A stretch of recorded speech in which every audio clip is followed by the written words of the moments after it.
I met Robert Zemeckis kind of in a very interesting way. I had been out of work probably for a year after the Chips show ended for me. And I got a call one night from a gentleman named Tom Carlin, who had been the music editor on Chips. And he was working on this movie, and they were looking for music and not having a lot of success. So he said, will you be interested in writing something on speculation? On spec, we say. So I said, absolutely. And he said, let me put this man on the phone. He'll tell you what he's thinking. And this guy gets on the phone and says, hi, this is Bob. I've got this scene. This guy and this girl are running through a jungle, and it's raining, and they have machetes, and the cops are shooting at them, and can you do about 3 minutes of something that would be good for that, and come see me in the morning? And so I had the beginnings of a home studio, and I started to put together this little rhythm mock-up. Was up all night, got up in the morning, after maybe, 20 minutes sleep, went into a film studio, Warner Hollywood in Hollywood, and had a little cassette.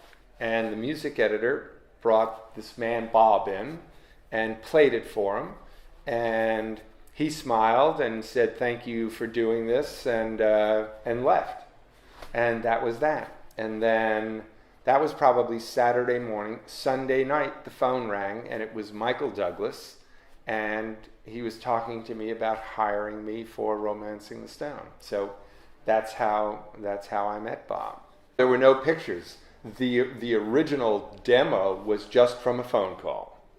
Of course, then when I was hired to do the film, I went in, met with Bob. We spotted the film in all the conventional ways, and went off and did the film. But that was the beginning of our relationship, and it was the beginning of a relationship. It was, trying to find a way to communicate with each other, and working through all of those kinds of challenges. And then, of course, the movie came out, and it was successful. And, fortunately for me, when it came time for Back to the Future, he invited me on a second date. And we've just had our 19th now with The Walk. The difference with Robert Zemeckis is he's both, but he's got the time sequence of that in a very lovely way. He begins by, first of all, doing his work and handing you a fantastic film. And there really isn't a lot to say at that point, because he's shown you what he wants. But then he lets the composer bring something to him. He doesn't start off by saying, don't do that, do something like that. He does none of that.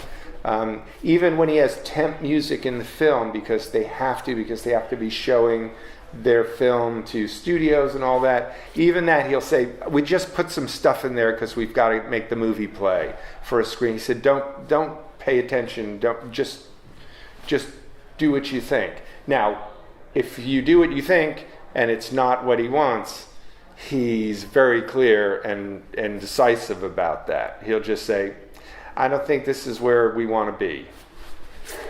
It's not, there's none of that. He knows his movie, he knows the heart of his film, and he knows what he wants to say very clearly. But after 33 years, we seem to get to the answer much more quickly.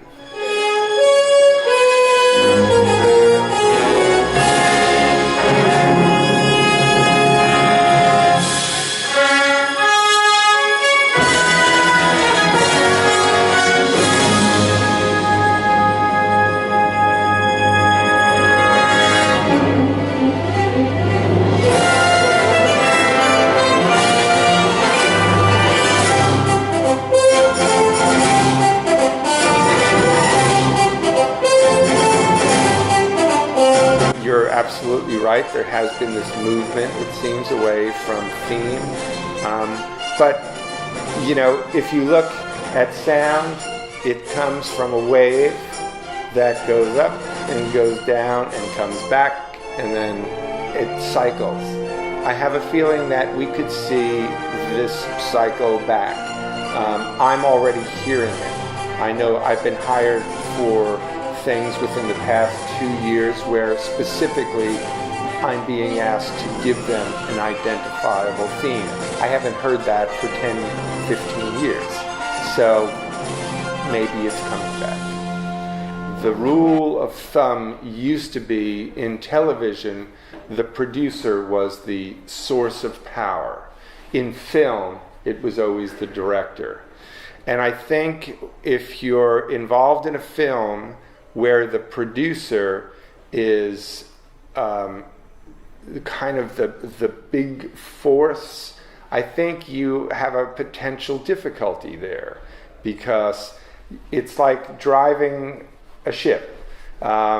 If you have two people holding on to the wheel doing this, and you're a crew member, you know, and let's say you're trimming sails, well, you know, are we going that way or are we going that way? And I've been on those ships, and I've been on those films where you're getting conflicting signals from a director or a producer. So I think the correct hierarchy is the director should direct, and producer interfaces with the director, director interfaces with the crew, which is the composer.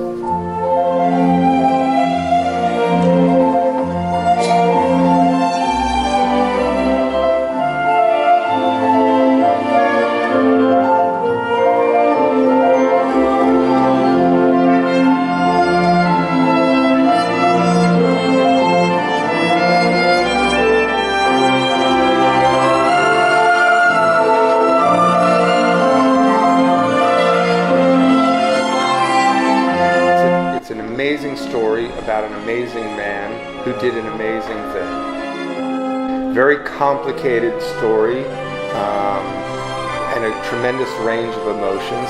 And, you know, the intention is always the same, to musically try to help the filmmaker and support whatever they're doing. In this case, it was Robert Zemeckis.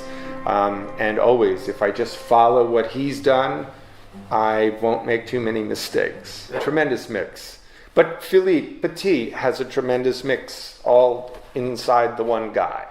And so why wouldn't the music in the film have that also, if it's going to be about him? And it does. I am certainly in contact with what it is I'm working on and reacting and responding to it. I don't just go like that, and if there are other directions, I don't care.